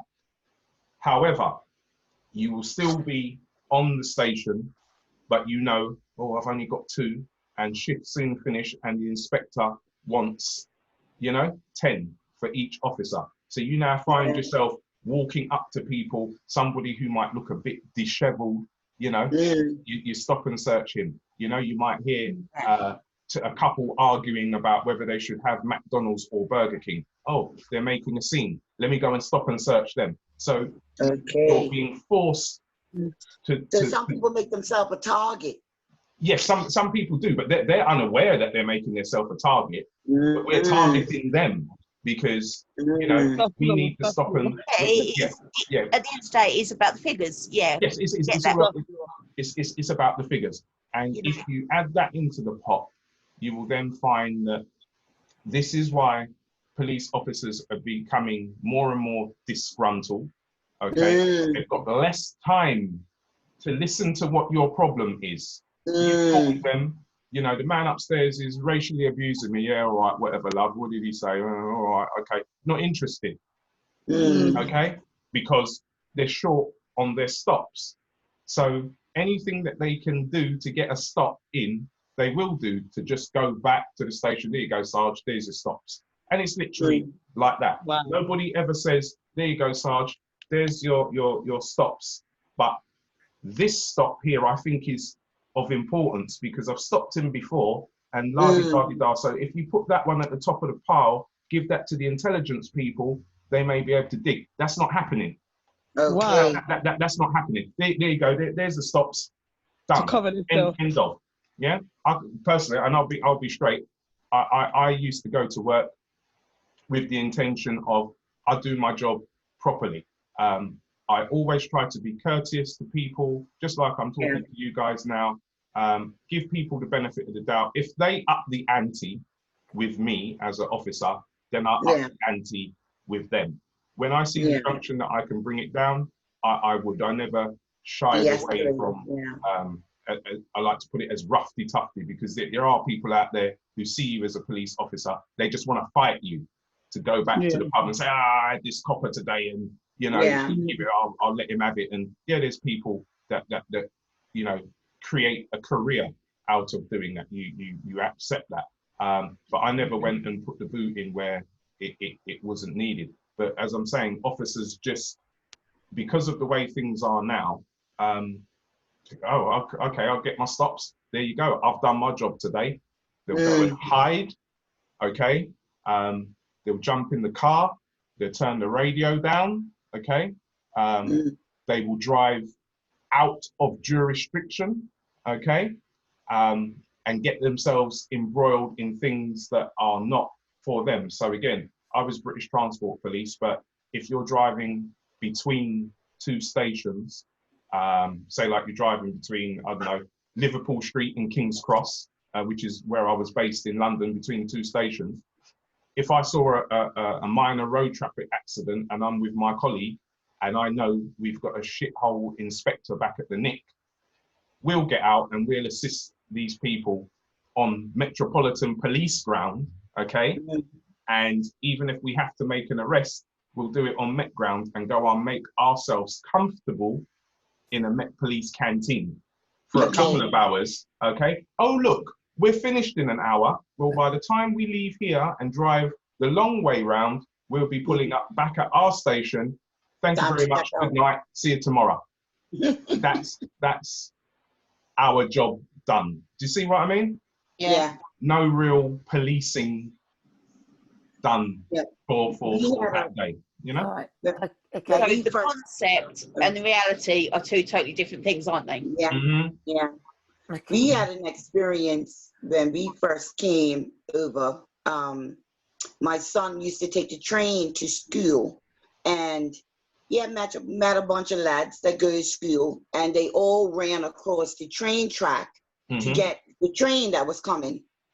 So I got a letter saying that the kids had to appear before the rail police and whatnot. So when we got to the meeting, it was only me and my son there. So I challenged them. You know, I said, where are the other kids? I said, we've just been in the country 3 months. My son doesn't know all the rules, and he was following his mates. So if somebody's going to be punished, everybody should be punished. So she was like, oh, well, there's a sign there. He should have took it. How is he going to? He's 15 years old. So, but after a while, we talked about it. They tried to give my son a caution. I'm like, I'm not accepting that. We'll take this all the way. And then they had the cheek to send me a letter from some social service talking about my son is this. I said, my son is a straight A student, lady. You don't know nothing about my son. Okay, so let's go there. But like I said, they all have their jobs to do, I guess. So, boom. But you just have to know how to stand up for yourself when you're this shade. When you're this color, I'm sorry. You know, people find me to be aggressive or whatever, but I have to stand up for the one son that I have, because I didn't want him standing up and being labeled or arrested or whatever. Do you know what I mean? And then he can't have his career. So I would throw myself, you know, in the way so that he's protected. It's tough being a black mom and having a black son in these times. So I really thank you for the conversation. Yeah, no, not at all. We're looking to do more, to be more inclusive. I think a lot of what needs to be known and passed on has been lost and erased. And I think, just like everything, it starts at home, if that makes sense. For argument's sake, I, as I'm sure we all do, we sit and we watch these videos of police officers interacting with our young people, whether it's here in the UK or abroad. But let's focus on the UK, because we are here in the UK. Now, I've become quite vocal in what I write in response to the videos that I see, in particular on Facebook, and they tend to go a certain way. Police officer stops a car, but you don't see that. What you see is, you know, a crowd of people with their mobile phones out there. You can't do this and you can't do that. And a young man or woman standing there saying, I know my rights, you can't do this, I'm not telling you nothing. For me, that's all wrong. Because a lot of the times, the individuals who've been stopped and searched know that they've done something wrong. Okay, but they've watched too many of these videos where I don't have to give my name, I don't have to do that. You stopped me because I'm black. In some cases, yes, there is racial profiling and all the rest of it, but not one of those people so far can turn around and say they know the law implicitly. Does that make sense? So when you're telling a police officer you don't have to give your name, that's false. Okay? Because I will tell you, under Section 1 of PACE, which is the Police and Criminal Evidence Act, if a constable, which is what you are when you join the police, a police constable, it's the lowest rank of a serving police officer. Okay?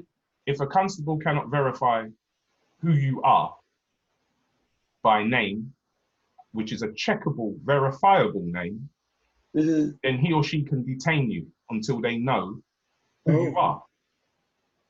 That pours cold water on all of those videos that you watch on Facebook.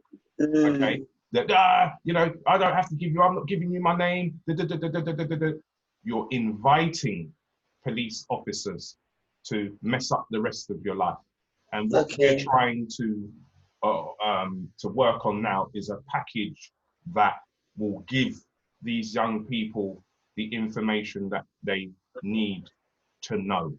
Know your rights. If you know your rights, you stand a better chance of you know, letting the police pass you by and going about their business. You know.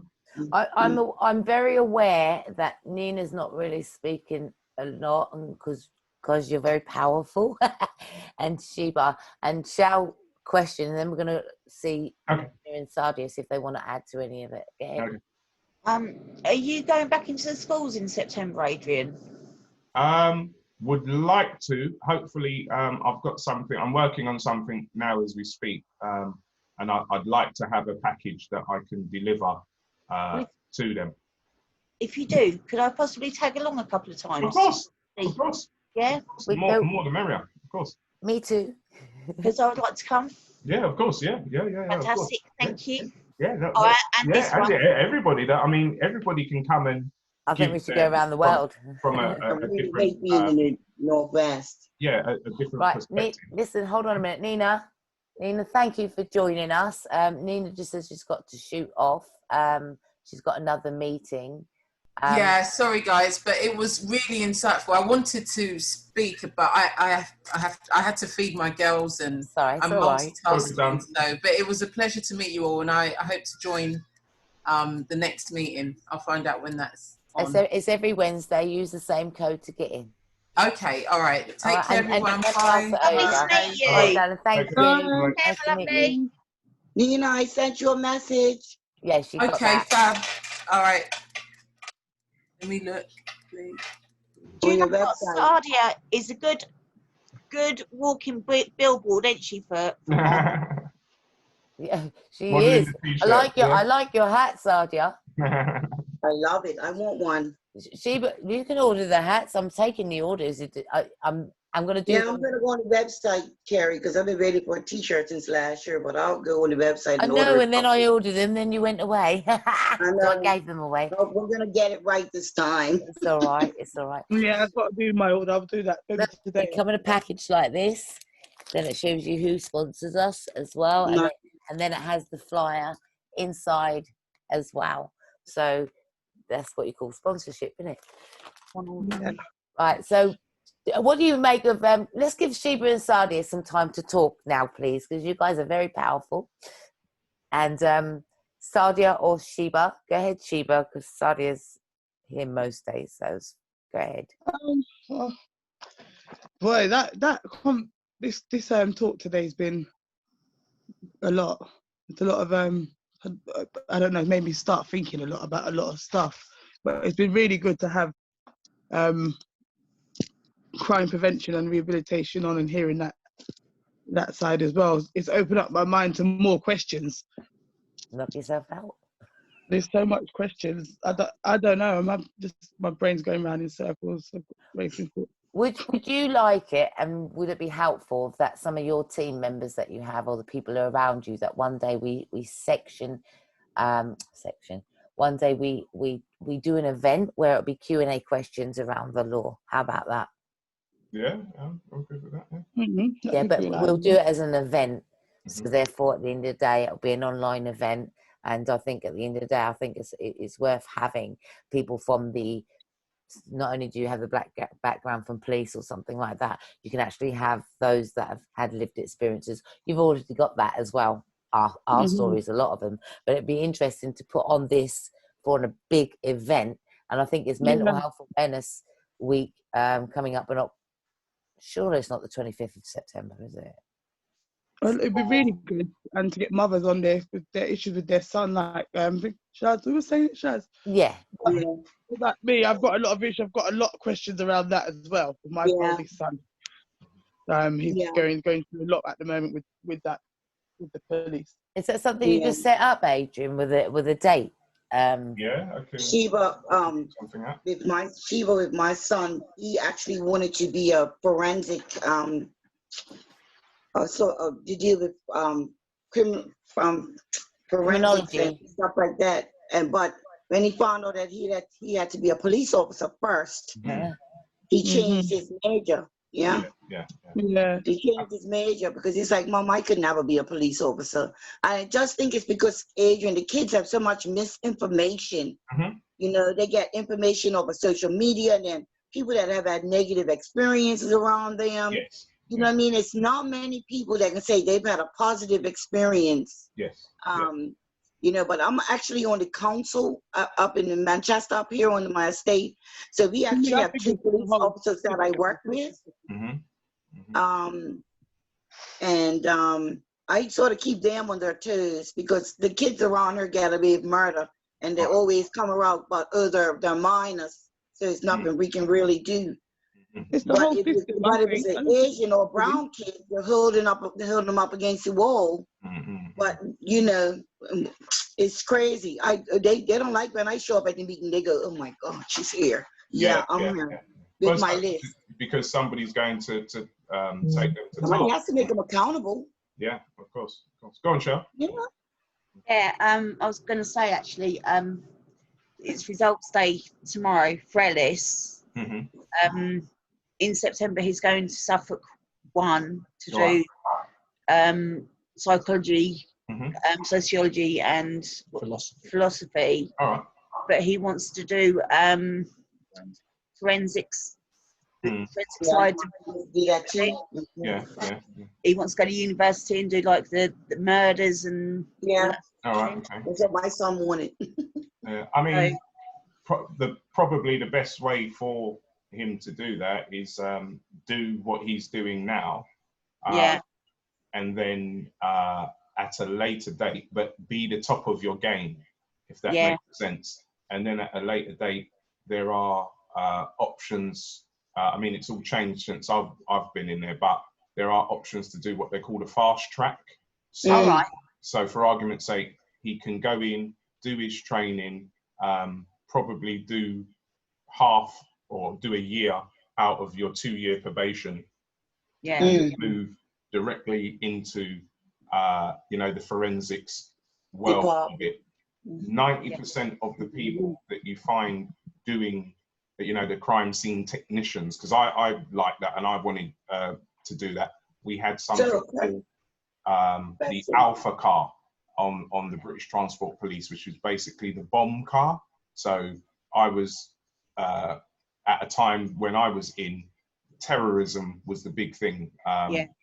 Everything was getting blown up, the London bombings, and suspect packages were 10, 20 all day long. They had a car which was called the Alpha car that had a load of James Bond equipment on there that you can, if you've got a call to a suspect package, you can turn up with infrared stuff and scan and look and see what's in it. You had little test tubes to test white powder and all that. So brilliant. I really wanted to do that. But again, I was railroaded, and things like, oh, you haven't got enough stop and searches this month. Your sickness was this, or you let a suspect get away. Any kind of foolishness to get me away from those specialist roles. That was the way we used to have to do it. But the point I was making to what you're saying, Shell, is that most people start off as police officers in the old-fashioned way, and then they graduate into those departments, and then they get the training to do those jobs, which is, you're at police level. But if you're coming from university or so on and so forth, then you would stand a better chance. Go on, Kerry. Right, Sheba. Yeah. I know it's very triggering. Close this door. Sorry. No, it's not that. I've just I know it needs to be said. I'm just letting you know how I was feeling. Yeah. You're talking about things of everyday occurrence, aren't you, that goes on in the world. So, or we can. It's open talk, isn't it? So it's about talking about how you're feeling, isn't it? Okay. What do you think we And, could do to replace that? I wanted to talk a bit more, but it's okay. We don't know what we're going to talk about when people come on here and open talk, and some of the subjects, you know, we'll be as careful as we can with the subjects, but in reality, if we don't spread awareness, we're never going to stop it, are we? No, I haven't got a problem with that. It's not that. It's nothing to do with So that. how about No, we all I'm just saying how I was feeling. That's all. yeah, no, I appreciate that. So how about we change the technique now and just put some music on, do some breathing, all of us, you know, and wind that down that way, just change the thought process. What's your favourite song? How'd you do breathing? No, I'm serious. Sheba, what's your favourite song? Ready for my tune there. I'm I not don't ready know. for your tune. What's your I tune? don't want to play it on this now. I don't know. I don't know at the moment. What's a happy song? I don't know. Give me a We song. can just do the breathing without music. It's fine. It's really I can't relaxing. think like that. We are family. Hey, let's all do it. Let's all sing. I got all my sisters and brothers with me. Oh, do I like that version? Love that remix, Sisters and Brothers. Woo. All right. So, Sadia, where is she? Back on her balcony, I think. So is it breathe in for 7, breathe out for Sing, 11? Sadia. We're going to do 5. Sadia, would you like to say anything before we go? We're going to do the breathing. Then I'm going to find something. Sadia. This is what you call her wives. Pardon? She's probably cooking. She's all right. Would you, no, I like music in the background, so I'm going to do that. Akon locked up. I'm joking. I love you, Shao. I'm so sorry I live so far away because we would have a good giggle. Carrie be pinching us every minute. Stop it, you two. It's very possible. You know, we're now meeting up where we can have a day out and meet people from wherever they are. So all of those things are possible. So no, Shao, I'm not going to put that song on. So I'm just going to breathing exercises 5. I don't know. Is it 5 in and how much out? 5 in and 5 out? Here's your demo. Breathe in for your nose, do one with me, and then out, and then we'll do for 5. So breathe in for your nose as it goes as big as breath as you can, and then let it out as slowly as you can, and it shifts the head.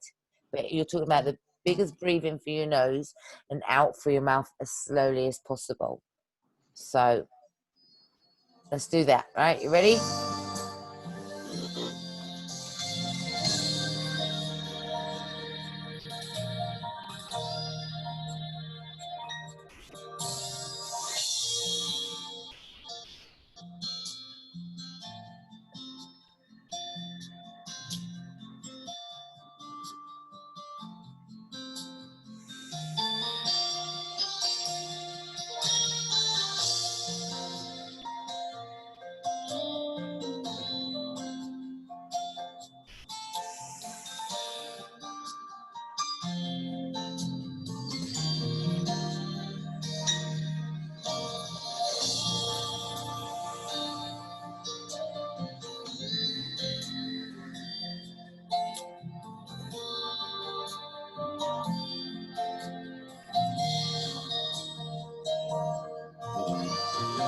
Does anyone know what that is in the background?